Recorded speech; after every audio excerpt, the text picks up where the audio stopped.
حضرت ابراہیم علیہ السلام کے دو بیٹے تھے، حضرت اسماعیل علیہ السلام اور حضرت اسحاق علیہ السلام۔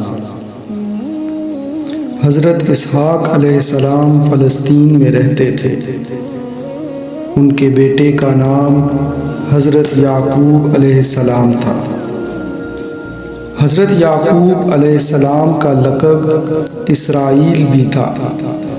اسی نسبت سے حضرت یعقوب علیہ السلام کی اولاد کو بنو اسرائیل یا بنی اسرائیل کہا گیا۔ بنی اسرائیل میں حضرت موسیٰ علیہ السلام تشریف لائے، جن کی قوم نے بچھڑے کو معبود بنا لیا۔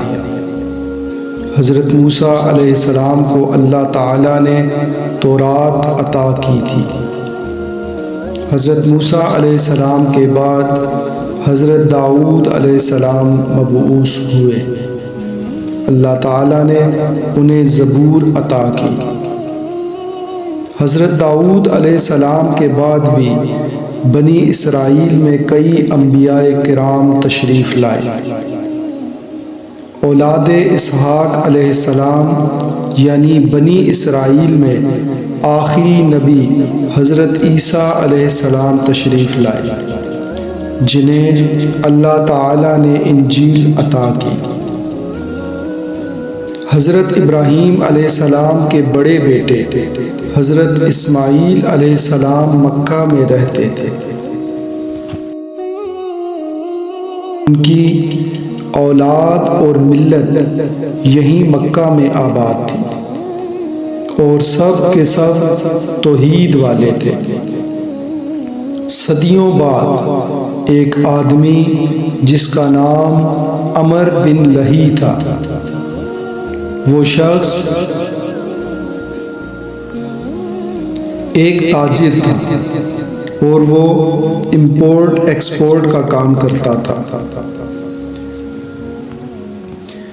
ایک بار جب وہ شخص شام کے علاقے میں گیا تو وہاں سے وہ بت لے کر آ گیا، اور اس نے مکہ والوں کو کہا کہ یہ بڑا ہی اچھا بت ہے، اللہ پاک سے اس کے واسطے سے مانگنا چاہیے۔ لہٰذا آہستہ آہستہ لوگ شرک میں مبتلا ہوتے گئے۔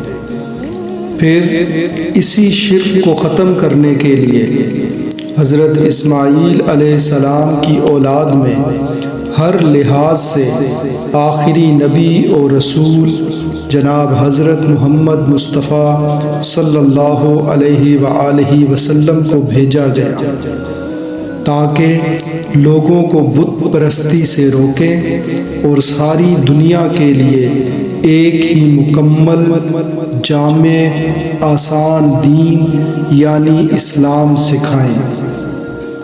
حضرت محمد صلی اللہ علیہ وآلہ وسلم کے بعد نہ کوئی نبی ہے اور نہ ہی کوئی رسول۔ اللہ تعالیٰ سے دعا ہے کہ وہ ہمیں نبی کریم جناب حضرت محمد مصطفیٰ صلی اللہ علیہ وآلہ وسلم کی کامل اتباع نصیب فرمائے، آمین یا رب العالمین۔